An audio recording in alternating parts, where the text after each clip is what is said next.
ಕರ್ನಾಟಕದ ರಾಜಧಾನಿ ಬೆಂಗಳೂರಿನಲ್ಲಿ ಈ ದೇಶದ 6 ಲಕ್ಷ ಜನ ಇದ್ದಾರೆ ಎಂದರೆ ನೀವು ನಂಬುತ್ತೀರಾ? 2019ನೇ ಸರ್ವೆ ಪ್ರಕಾರ ವಿಶ್ವದಲ್ಲಿ ಅತಿ ಕಡಿಮೆ ಪ್ರವಾಸಿಗರು ಈ ದೇಶಕ್ಕೆ ಭೇಟಿ ಕೊಡುತ್ತಾರೆ. ಈ ದೇಶದಲ್ಲಿ ಸ್ವಂತ ಚಿಕ್ಕಪ್ಪ ತನ್ನ ಮಗಳನ್ನ ಕೂಡ ಮದುವೆ ಆಗುವ ಸಂಸ್ಕೃತಿ ಇದೆ. ಈ ದೇಶದಲ್ಲಿ ಒಬ್ಬ ಹುಡುಗಿಯನ್ನು ನೋಡಿ ನೀವು ನಕ್ಕರೆ ನಿಮಗೆ ಜೈಲು ಶಿಕ್ಷೆ ಆಗುವ ಸಂಭವ ಕೂಡ ಇದೆ. ಈ ಎಲ್ಲ ವಿಚಾರಗಳನ್ನ ಕೇಳುತ್ತಾ ಇದ್ದರೆ ಇದೆಂತ ವಿಚಿತ್ರ ದೇಶ, ಅದ್ಯಾವ ದೇಶ, ಆ ದೇಶ ಹೇಗಿರಬೇಕು ಎನ್ನುವ ಕುತೂಹಲ ಹುಟ್ಟೋದು ಸಹಜ ಸ್ನೇಹಿತರೆ. ಹೌದು, ಅದುವೇ ನಮ್ಮ ನೆರೆಯ ರಾಷ್ಟ್ರ ಬಾಂಗ್ಲಾದೇಶ. ಇನ್ನು ಇಂತಹ ಹಲವಾರು ವಿಚಿತ್ರ ವಿಷಯಗಳನ್ನ ನೀವು ತಿಳಿದುಕೊಳ್ಳಬೇಕೆಂದ್ರೆ ಈ ವಿಡಿಯೋನ ನೀವು ಕೊನೆವರೆಗೂ ನೋಡಲೇಬೇಕು. ಅದಕ್ಕಿಂತ ಮೊದಲು ನೀವು ನಮ್ಮ ಚಾನೆಲ್ಗೆ ಹೊಸಬರಾಗಿದ್ದರೆ ದಯವಿಟ್ಟು ಈಗಲೇ ಸಬ್ಸ್ಕ್ರೈಬ್ ಮಾಡಿ, ಜೊತೆಗೆ ಬೆಲ್ ಐಕನ್ ಕೂಡ ಪ್ರೆಸ್ ಮಾಡಿ. ನಮಸ್ಕಾರ ಸ್ನೇಹಿತರೆ, ಫೋಕಸ್ ಯೂಟ್ಯೂಬ್ ಕನ್ನಡ ಚಾನೆಲ್ಗೆ ಸ್ವಾಗತ, ಸುಸ್ವಾಗತ. ಬಾಂಗ್ಲಾದೇಶ, ಇದರ ಅಧಿಕೃತ ಹೆಸರು ಪೀಪಲ್ಸ್ ರಿಪಬ್ಲಿಕ್ ಆಫ್ ಬಾಂಗ್ಲಾದೇಶ್.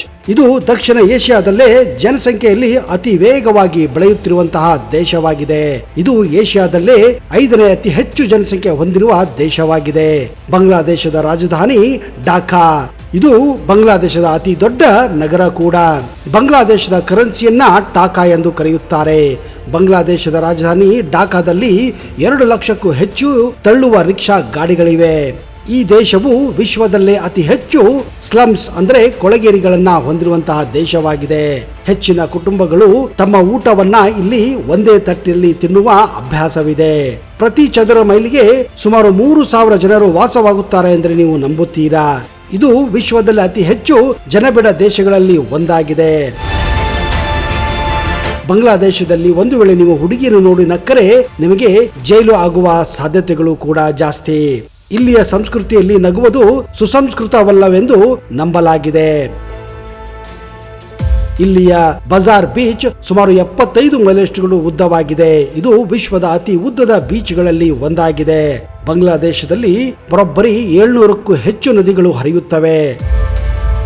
ಅತ್ಯಂತ ವಿಕೃತ ಹಾಗೂ ವಿಚಿತ್ರ ಪದ್ಧತಿ ಎಂದರೆ ಬಾಂಗ್ಲಾದೇಶದಲ್ಲಿ ಸ್ವಂತ ಸಹೋದರ ಸಹೋದರಿಯನ್ನು ಕೂಡ ಮದುವೆಯಾಗಬಹುದು. ರಾಯಲ್ ಬೆಂಗಾಲ್ ಟೈಗರ್ ಬಾಂಗ್ಲಾದೇಶದ ರಾಷ್ಟ್ರೀಯ ಪ್ರಾಣಿಯಾಗಿದೆ. ಬಾಂಗ್ಲಾದೇಶ ವಿಸ್ತರಣೆಯಲ್ಲಿ ಕೇವಲ 56,990 ಚದುರು ಮೈಲಿಗಳಿದೆ. ಇದು ವಿಶ್ವದ 92ನೇ ಅತಿ ದೊಡ್ಡ ದೇಶವಾಗಿದೆ. 2022ರ ಜನಗಣತಿಯ ಪ್ರಕಾರ 91% ಜನ ಇಲ್ಲಿ ಮುಸ್ಲಿಮರಿದ್ದಾರೆ. ಹಿಂದೂಗಳು ಕೇವಲ 8%. ಇನ್ನು ಬೌದ್ಧರು ಹಾಗೂ ಕ್ರಿಶ್ಚಿಯನ್ನರು ಬೆರಳೆಣಿಕೆಯಷ್ಟು ಮಾತ್ರ ಇಲ್ಲಿದ್ದಾರೆ. ವಿಚಿತ್ರ ಏನಂದ್ರೆ 1947ಕ್ಕಿಂತ ಮೊದಲು ಇಲ್ಲಿ 43% ಹಿಂದೂಗಳಿದ್ದರು ಅಂದ್ರೆ ನೀವು ನಂಬುತ್ತೀರಾ? ಇತ್ತೀಚೆಗೆ ಹಿಂದೂಗಳ ಮೇಲೆ ನಡೆಯುತ್ತಿರುವ ದಬ್ಬಾಳಿಕೆಯಿಂದ ಈಗ ಕೇವಲ 9% ಹಿಂದೂಗಳು ಮಾತ್ರ ಇಲ್ಲಿ ಉಳಿದುಕೊಂಡಿದ್ದಾರೆ. ಬಾಂಗ್ಲಾದೇಶದಲ್ಲಿ ಹಿಂದೂಗಳು ಹಾಗೂ ಹಿಂದೂ ದೇಗುಲಗಳ ಮೇಲೆ ನಿರಂತರವಾಗಿ ದಾಳಿಗಳು ನಡೆಯುತ್ತಾನೆ ಇವೆ. ಈಗಾಗಲೇ ಸುಮಾರು 1 ಕೋಟಿಗೂ ಅಧಿಕ ಮಂದಿ ಬಂಗ್ಲಾವನ್ನು ತೊರೆದಿದ್ದಾರೆ. ದಿನದಿಂದ ದಿನಕ್ಕೆ ಬಾಂಗ್ಲಾ ಹಿಂದೂಗಳ ಸಂಖ್ಯೆ ಇಲ್ಲಿ ಕ್ಷೀಣಿಸುತ್ತಾ ಇದೆ. ಇನ್ನು 30 ವರ್ಷಗಳಲ್ಲಿ ಬಾಂಗ್ಲಾದೇಶದಲ್ಲಿ ಒಬ್ಬರು ಹಿಂದೂಗಳು ಇರುವುದಿಲ್ಲ ಎಂದು ಒಂದು ಅಧ್ಯಯನ ವರದಿ ಕೂಡ ಮಾಡಿದೆ. ಅಂದ ಹಾಗೆ ಗ್ರಾಮೀಣ ಪ್ರದೇಶದಲ್ಲಿ ಮಹಿಳೆಯರಿಗೆ ಶಾಲೆಗೆ ಹೋಗುವ ನಿರ್ಬಂಧ ಕೂಡ ಇಲ್ಲಿ ಹಾಕಲಾಗಿದೆ. ಏಷ್ಯಾದ 3 ದೊಡ್ಡ ನದಿಗಳು ಬಾಂಗ್ಲಾದೇಶದ ಮೂಲಕ ಹರಿಯುತ್ತವೆ. ಆ ನದಿಗಳೆಂದರೆ ಗಂಗಾ, ಮೇಘನಾ ಮತ್ತು ಬ್ರಹ್ಮಪುತ್ರ. ಬಾಂಗ್ಲಾದೇಶದಲ್ಲಿ ಸುಮಾರು 67% ಭೂಮಿ ಕೃಷಿಗೆ ಯೋಗ್ಯವಾಗಿದೆ. ಬಾಂಗ್ಲಾದೇಶದಲ್ಲಿ ಅಕ್ಕಿ ಅಂದರೆ ಅನ್ನ ಪ್ರಧಾನ ಆಹಾರವಾಗಿದೆ. ವಿಶ್ವದ 3% ಚಹಾ ಬಾಂಗ್ಲಾದೇಶದಿಂದ ಎಕ್ಸ್ಪೋರ್ಟ್ ಆಗುತ್ತದೆ. ಬಾಂಗ್ಲಾದೇಶವು ವಿಶ್ವದ 3ನೇ ಅತಿ ದೊಡ್ಡ ಮುಸ್ಲಿಂ ಜನಸಂಖ್ಯೆಯನ್ನು ಹೊಂದಿರುವಂತಹ ರಾಷ್ಟ್ರವಾಗಿದೆ. ಬಾಂಗ್ಲಾದೇಶದಲ್ಲಿ ಅತಿ ವಿಚಿತ್ರ ಏನಂದ್ರೆ ಹಬ್ಬದ ಸಂದರ್ಭಗಳಲ್ಲಿ ಈ ದೇಶದ ರೈಲ್ವೆಯಲ್ಲಿ ಟಿಕೆಟ್ ಕೇಳುವಂತಿಲ್ಲ.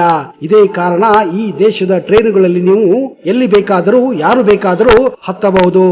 ಇದೇ ಕಾರಣ ಇಲ್ಲಿ ವಿಚಿತ್ರವಾದಂತಹ ರೈಲ್ವೆಗಳನ್ನ ನೀವು ಕಾಣಬಹುದು. ಬಾಂಗ್ಲಾದೇಶದ ಕಾನೂನಿನ ಪ್ರಕಾರ ಯಾವುದೇ ವ್ಯಕ್ತಿ 2 ಬಾರಿ ಅಧ್ಯಕ್ಷ ಸ್ಥಾನವನ್ನ ಹೊಂದುವಂತಿಲ್ಲ. ಬಾಂಗ್ಲಾದೇಶದಲ್ಲಿ ಉದ್ಯೋಗ ಅವಕಾಶಗಳು ವಿಶ್ವದಲ್ಲಿ ಅತಿ ಕಡಿಮೆ ಉದ್ಯೋಗ ಅವಕಾಶಗಳು ಇರುವಂತಹ ದೇಶ ಅದು ಬಾಂಗ್ಲಾದೇಶವಾಗಿದೆ. ಇದೇ ಕಾರಣ ಹೆಚ್ಚಿನ ಬಾಂಗ್ಲಾದೇಶಿಯರು ವಿವಿಧ ದೇಶಗಳಿಗೆ ವಲಸೆ ಹೋಗುತ್ತಾರೆ. ಹೆಚ್ಚಾಗಿ ಜೀವನೋಪಯೋಗಕ್ಕಾಗಿ ಬಾಂಗ್ಲಾದೇಶಿಯರು ಭಾರತಕ್ಕೆ ವಲಸೆ ಹೋಗುತ್ತಾರೆ.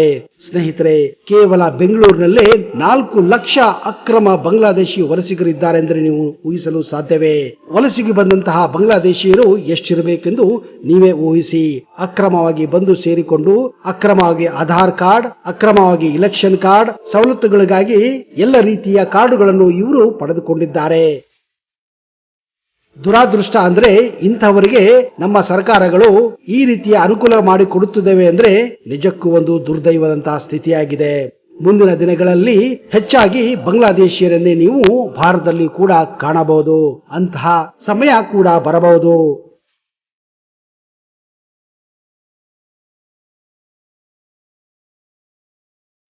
ನೋಡಿದ್ರ ಸ್ನೇಹಿತರೆ, ಎಂತಹ ವಿಚಿತ್ರವಾದ ದೇಶ ಇದು.